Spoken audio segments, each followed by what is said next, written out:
I want to welcome all of you really to the first town hall meeting in the search of the 21st president of the University of Iowa, and this is really on behalf of the region. I want to thank you for making time to be here today. Before we go further, however, I would like to introduce some of the people who are here. Christine Bohannon, who is the Vice President of the Faculty Senate and also Professor of the Law School. Christine will be on the search committee. Chuck Whelan, who is President of the Staff Council and Administrator also in the School of Social Work. And to his left is Regent Mil Dakovich from the Border Region, who is also here today. Then obviously, the entire committee for the search of the president is not yet named. That will probably be done later this week. And however, I think same thing with the search firm will help us with the search. I think we will hear more about that later this week.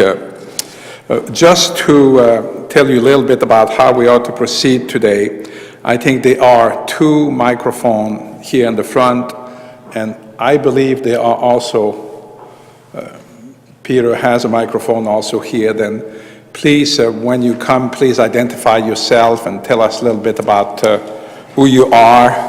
And your question I hope will focus mainly on the search per se. We have also established a website for the search that can be found. I think I may do that here. The information about the website is what you have there.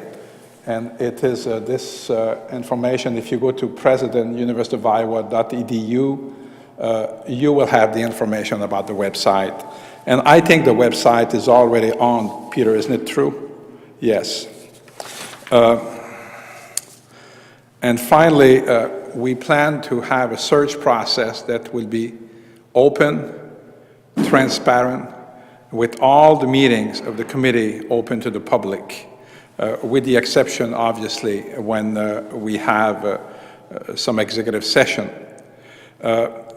This afternoon, all what we are saying will be recorded and also put on video. And as I mentioned to you, there are two microphones in the room. There is also index cards in the back for those who, rather than coming to the microphone, want to write their question or their comment on that, and feel free to use them as such. And the purpose is to invite all of you to share your thought on the quality and characteristic you would like to see in the next president. And with this, I think we should start. Who is the brave person with the first question, the first comment?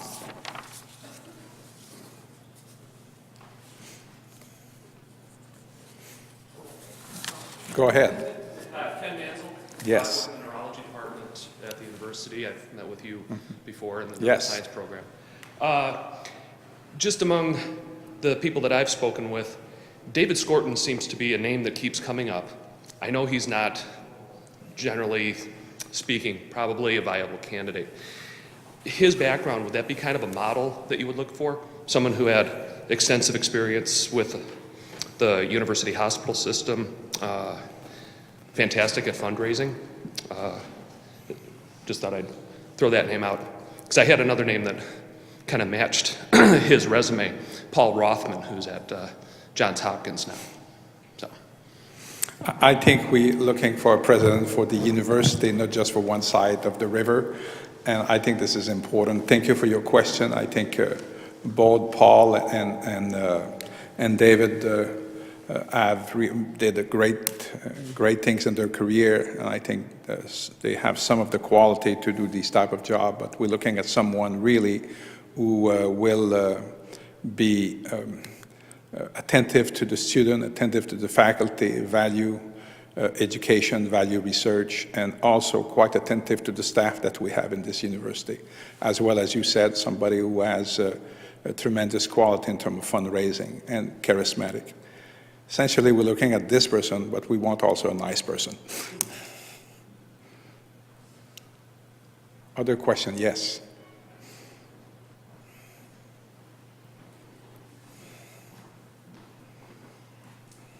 Hi, I'm Sam Wampler. I'm a junior. I'm actually in UISG here, so thanks for doing this. It's great you're doing this. As a student, I understand it's an external role, but one thing President Mason did was she was involved internally as well. I was in our president's leadership class. It was a great experience and definitely just made it a great experience here at the University of Iowa.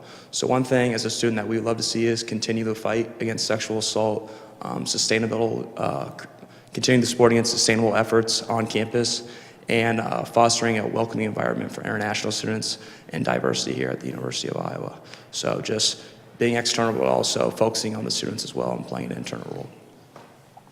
Kristen, this is also what the faculty senate wants. Absolutely. I mean, we will definitely be looking for someone who's really committed to shared governance, and that means talking to faculty, talking to staff, talking to students, you know, keeping in touch with all of them and being involved with what the students are doing.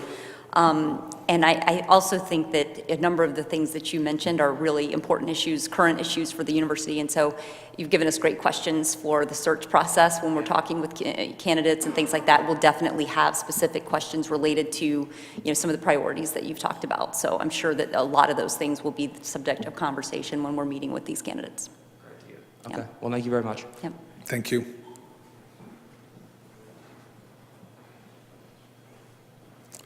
Other comments, other questions? Yes. Got an online here. So this is from a staff member. By the way, just before Peter starts, this is also live for those who are not in the room and have an opportunity also to ask questions, and that's what Peter will transmit as a question he got from somebody who was live.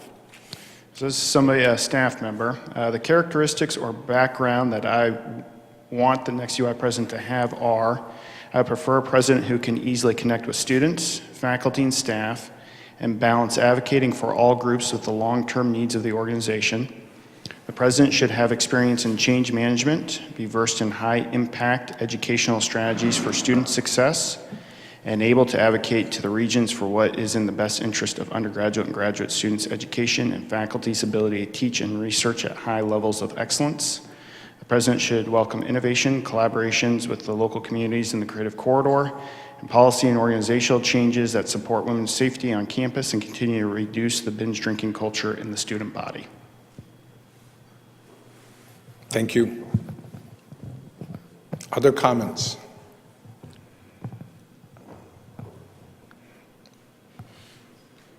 Welcome. My name is Linda Stewart-Crone. I'm a staff member within the Division of Student Life. I'm interested in what the rationale may have been in including only one staff representative on a 21-member search committee. That seems a little disproportionately small to me. Well, the search committee has been formed by the Board of Regents. Neither myself or the member of the search committee had any input in this at this time. I think we'll take your comment in consideration. We'll bring this back to the board office, and I cannot answer your question because I don't know, honestly. I hope you'll provide ample opportunities for staff members to have input to the process. I appreciate this town hall, and I know you're having another one later this week specifically for staff. So I hope that continues. Thanks. Even if people are not on the search committee per se, I think you will see through the process that we will consult with everyone we can consult with and try to be inclusive in many, many respects. And the staff council or the people really who work hard here will have really more than one opportunity to make comments, to talk about the process and talk about what they think. I think it's very important. The search committee is there to vet the candidate and so on, but the rest of you and the rest of us in that respect are really those who are important in terms of telling the search committee what do they expect as a president. And I think we will do that. And you don't need to be on the search committee to do that. Thank you. I don't want to come to more meetings. Thank you. Yes, please. As being the lone staff member has been identified, we are going to use this opportunity to communicate with everybody, whether it's through surveys, various open events, to get communication back, because what is very important is that we bring that feedback back to the committee. And being the lone voice, it's an opportunity to organize it and give it one focus. So I'm going to appreciate everybody's efforts in providing us that feedback, and I promise you, your voices will be heard. And I mean, I can speak for the faculty members on the committee too. I said it's terribly loud. This feels like it's very loud. You know, we're more than happy to hear from all, you know, whether it's students, closer. Okay, all right. Whether it's students, staff, whoever, I mean, we're not only here representing the faculty. We feel like we're on this committee, we're looking for the next president, we want to communicate with everybody in the university, and we're more than happy to hear from you. So, it's not that you only have to talk to the staff member or whatever. We're open to talk with the students, to staff, to alumni, to, community members, whatever. So we're here for that too. Thank you. Other comments?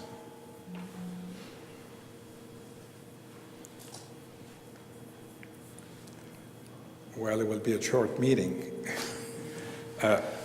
I think if there are no other comments, I will really want to thank you for coming here today. And there are 3 other forums Friday by the Staff Council, by the Faculty Senate, and I think also by the student organization, isn't it? Peter, that's what it is, yes. There's a slide for that. That's it. Any other questions or any other comments? If not, I think, thank you. Thank you for coming.